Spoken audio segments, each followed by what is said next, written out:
I made this deal to protect my car from me bumping into it in the garage. It looks a little funny, kind of cheap, but I don't care.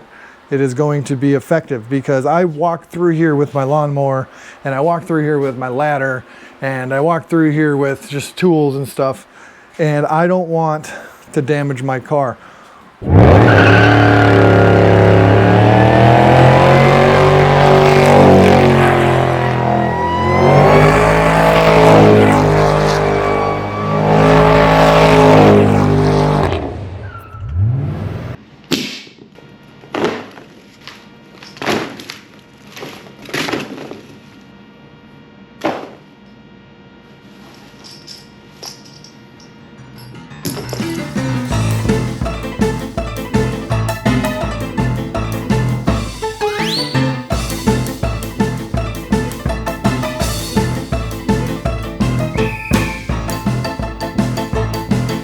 My initial plan was to use 4 pieces of 2.5 foot PVC, one there, one there, one there, one there. So basically at the split at the top and at the bottom. But when I tried to pick it up, it was just too flimsy, so it didn't work. So I went and got 9 10-foot pieces of PVC, and I put them through every single one. So 33 inches on the end of each row doesn't have PVC in it, plus the 2 that had the 2.5 foot PVCs or somewhere in the middle.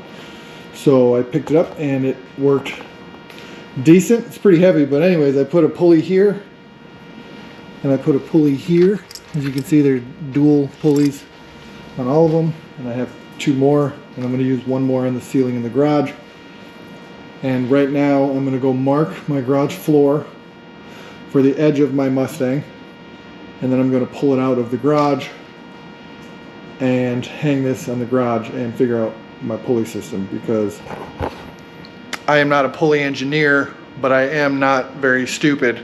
So I think I can figure out a good pulley system so I can pull this thing up and down to get in and out of my car. So let's go out to the garage and pull my bad boy out of the garage and get on it.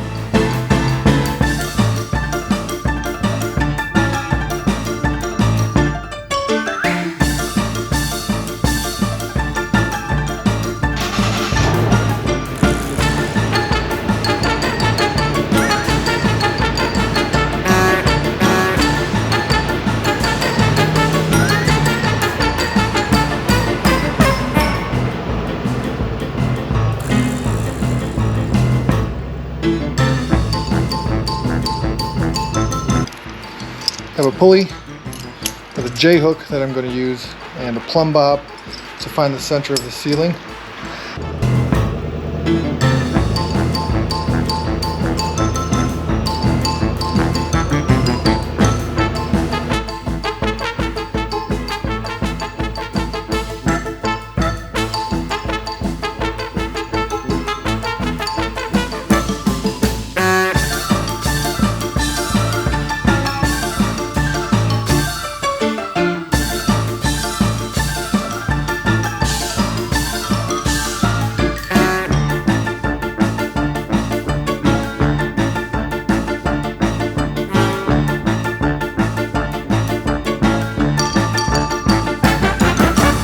When I had my Terminator, I bumped into it a couple times and I put a scratch and a dent in it, and that sucked, but that was okay because that car wasn't perfect. And this car is perfect, and now that it's in my tiny garage and I have this truck project, I don't want to risk any damage to the car.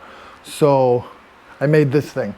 So I went and got 10-foot pieces of PVC, and so now there's only 33 inches at the end here and 33 inches at the front there that doesn't have structural support with the PVC. See, you can see it's there, but then it's not there. So this thing, it's pretty structurally sound. And I tried to use 2 or 3 pulleys, pulley here and then a pulley there, in order to pull it up, but it wasn't pulling up evenly, and I couldn't figure out a way to engineer the pulleys to make it come up evenly, and I'm not sure that there's a way to make it come up evenly. So I used 1 rope and 2 pulleys. So this is coming up to that pulley, then it's going to the hook, then it's coming back to this pulley, and then it's coming to there. I tried to do it with just 1 pulley up there, but it just wasn't coming up straight.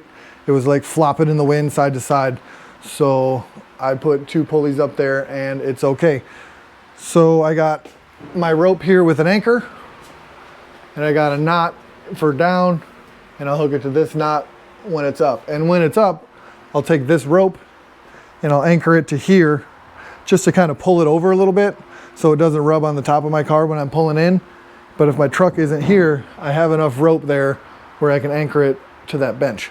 So it's not like I'm gonna be driving this car every day, so this thing's not gonna go up and down all the time. So that's good, and I'm happy with it. So thanks for watching. Hopefully you can do something like this yourself if that's what you're looking for. I would say it cost me around 60 bucks in PVC. I already had the rope and the pulleys, and I think I paid 50 bucks for the pool noodles for 35 of them. So what is that, 115 bucks? 120 bucks maybe with tax. And my car is protected, and that's cool. So thanks for watching. Peace out.